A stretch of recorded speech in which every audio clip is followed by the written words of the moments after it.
जय श्री राम दोस्तों, राधे राधे। क्या भगवान को प्रसन्न करने के लिए आपको धन, वैभव या किसी बड़े यज्ञ की आवश्यकता है, या फिर भगवान केवल आपके हृदय की भावना देखते हैं? भगवद गीता का यह श्लोक उस रहस्य को उद्घाटित करता है जहाँ साधन की भव्यता नहीं बल्कि भक्ति की पवित्रता सर्वोपरि हो जाती है। कल्पना कीजिए, मनुष्य संसार में बहुत कुछ प्राप्त कर सकता है, लेकिन यदि उसके अंतःकरण में प्रेम और श्रद्धा नहीं है तो क्या उसकी उपासना पूर्ण हो सकती है? भगवान श्री कृष्ण स्वयं कहते हैं, मैं वस्तु का मूल्य नहीं, भक्त के भाव का मूल्य देखता हूँ। और यही है अध्याय 9 के श्लोक 26 का अत्यंत गुण आध्यात्मिक संदेश। पत्रम पुष्पम फलम तोयम यो मे भक्तया प्रयच्छति तदहम भक्तिपहतम श्रान्मि प्रियतात्मनः। भगवद गीता अध्याय 9 श्लोक 26। तो अब श्लोक का गूढ़ अर्थ और रहस्य भगवान श्री कृष्ण बताते हैं। कहते हैं, जो भक्त मुझे पत्र अर्थात पत्ता, पुष्प अर्थात फूल, फल अथवा जल भी भक्ति और प्रेम पूर्वक अर्पित करता है, उस शुद्ध चित्त भक्त द्वारा प्रेम से अर्पित की गई उस वस्तु को मैं स्वीकार करता हूँ। यहाँ भगवान किसी वस्तु की महत्ता नहीं बता रहे हैं, वे भाव का महत्व बता रहे हैं। अर्पण छोटा हो सकता है, लेकिन यदि उसमें श्रद्धा विशाल है तो वह अर्पण भगवान के लिए अत्यंत मूल्यवान हो जाता है। श्लोक का गूढ़ रहस्य इस प्रकार है, भगवान को वास्तव में क्या अर्पित करना है। इस श्लोक का प्रथम रहस्य है, भगवान को वस्तु नहीं अपना भाव अर्पित करना चाहिए। पत्रम, पुष्प, फल और जल यहाँ केवल पूजा की सामग्री नहीं है, इनके माध्यम से भगवान श्री कृष्ण मनुष्य को एक अत्यंत सूक्ष्म साधना का मार्ग दिखाते हैं। मनुष्य के पास जो कुछ है वह वास्तव में प्रकृति से ही प्राप्त हुआ है। पत्ता भी प्रकृति का अंश है, पुष्प भी प्रकृति का फल और प्रकृति का, और जल भी प्रकृति का। फिर मनुष्य भगवान को क्या दे रहा है? वास्तव में वह भगवान की दी हुई वस्तु भगवान को लौटा रहा है। इसलिए इस श्लोक का केंद्र वस्तु नहीं समर्पण है। श्लोक का दूसरा गूढ़ रहस्य इस प्रकार है, भक्तया शब्द श्री कृष्ण ने केवल यह नहीं कहा कि कोई पत्र, पुष्प, फल या जल मुझे दे। उन्होंने कहा, यो में भक्तया प्रियच्छति, अर्थात जो मुझे भक्ति से अर्पित करता है। यही इस श्लोक की आत्मा स्थित है। भक्ति केवल पूजा की क्रिया नहीं है, भक्ति वह अंतःकरण वृत्ति है जिसमें अहंकार धीरे धीरे विलीन होने लगता है और जीव अपने अस्तित्व को परमात्मा के चरणों में समर्पित करने लगता है। जब अर्पण में अहंकार नहीं रहता, तब छोटी सी वस्तु भी साधना बन जाती है।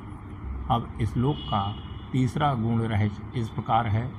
श्लोक में पद आया हुआ है प्रियतात्मनः। श्लोक के अंत में भगवान कहते हैं, प्रियतात्मनः अर्थात उस भक्त का अंतःकरण संयमित, शुद्ध और पवित्र है। इसका संकेत अत्यंत गहरा है। केवल हाथ से वस्तु चढ़ा देना पर्याप्त नहीं है, मन भी भगवान के सम्मुख होना चाहिए। यदि हाथ मंदिर में है और मन संसार की आसक्तियों में भटक रहा है तो साधना की पूर्णता कहाँ से आएगी? इसलिए श्री कृष्ण बाहरी आडंबर से अधिक अंतःकरण की निर्मलता को महत्व देते हैं। अर्पण का वास्तविक स्वरूप इस श्लोक को यदि आध्यात्मिक दृष्टि से देखें तो 4 शब्द विशेष रूप से बहुत ध्यान देने योग्य हैं।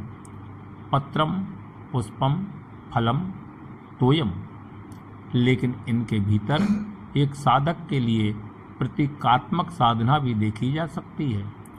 पत्रम हमें स्मरण कराता है कि अपने जीवन का प्रत्येक कर्म परमात्मा को समर्पित हो। पुष्पम हमारे अंतःकरण की सुगंध का प्रतीक है, अर्थात मन में श्रद्धा, करुणा और पवित्रता का विकास। फलम हमारे कर्मों के परिणाम का संकेत देता है।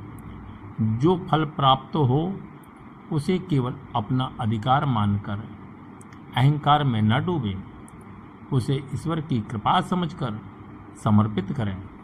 और इस श्लोक में एक शब्द तोयम अर्थात जल सरलता, निर्मलता और जीवन की मूलधारा का प्रतीक माना जाता है। इस प्रकार भगवान श्री कृष्ण का संदेश केवल पूजा की वेदी तक सीमित नहीं रहता, वह मनुष्य के संपूर्ण जीवन को साधना बना देता है। भक्ति का मर्म भगवान के लिए संसार की दृष्टि से कोई वस्तु बड़ी या छोटी नहीं है। मनुष्य मूल्य निर्धारित करता है, यह महंगा है, यह सस्ता है, यह बड़ा है, यह छोटा है। परमात्मा के सम्मुख मूल्यांकन का आधार अलग है। वहाँ प्रश्न यह नहीं कि आपने कितना महंगा दिया, प्रश्न यह है कि आपने किस भाव से दिया। इसलिए भगवान श्री कृष्ण भक्ति को सर्वोच्च स्थान देते हैं। जिस हृदय में निष्कपट श्रद्धा है, वहाँ साधारण अर्पण भी दिव्य बन जाता है। आज के जीवन के लिए संदेश यही है कि आज मनुष्य के पास साधन बहुत है, लेकिन मन की शांति धीरे धीरे कम होती जा रही है। बाहरी उपलब्धियां बढ़ती जा रही हैं, पर अंतःकरण की तृप्ति कहीं पीछे छूटती जा रही है। भगवद गीता का यह श्लोक हमें पुनः भीतर की ओर लौटाता है। भगवान श्री कृष्ण मानो कह रहे हैं, अपने पास जो है उसे लेकर मेरे पास आओ, लेकिन केवल वस्तु लेकर नहीं, अपना हृदय लेकर आओ।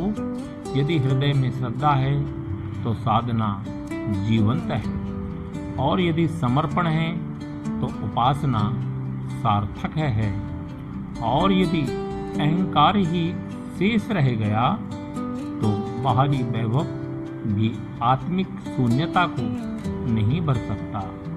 इस श्लोक का अंतिम गुण संदेश अध्याय 9 को राजविद्या और राजगुह योग कहा गया है। इसलिए इस श्लोक में भी एक महान रहस्य छिपा है।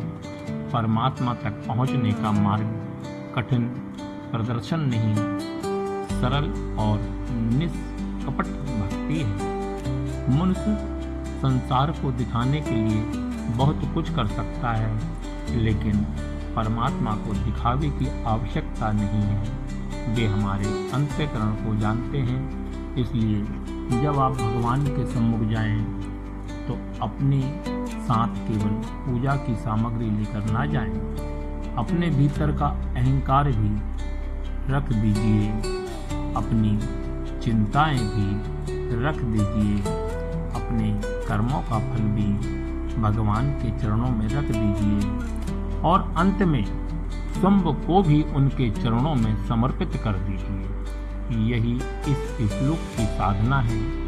अब हम आपसे एक विनम्र अपील करते हैं, यदि आपको भगवद गीता का यह संदेश हृदय को स्पर्श कर गया हो तो इस वीडियो को केवल सुनकर आगे न बढ़ें। एक क्षण रुककर विचार कीजिए, मैं भगवान को क्या अर्पित करता हूँ?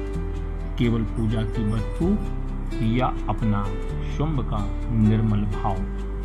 यदि आप चाहते हैं कि श्रीमद् भगवद गीता के ऐसे ही गूढ़ और आध्यात्मिक रहस्य सरल भाषा में आपके सामने आते रहें, तो वीडियो को लाइक करें, चैनल को सब्सक्राइब करें और इस ज्ञान को अपने प्रियजनों तक अवश्य पहुंचाएं। जय श्री कृष्णा, जय श्री सीताराम। मिलते हैं अगली वीडियो में। भगवद गीता अध्याय 9 श्लोक 26 के साथ में जय श्री राधे, जय श्री राधे, जय श्री राधे।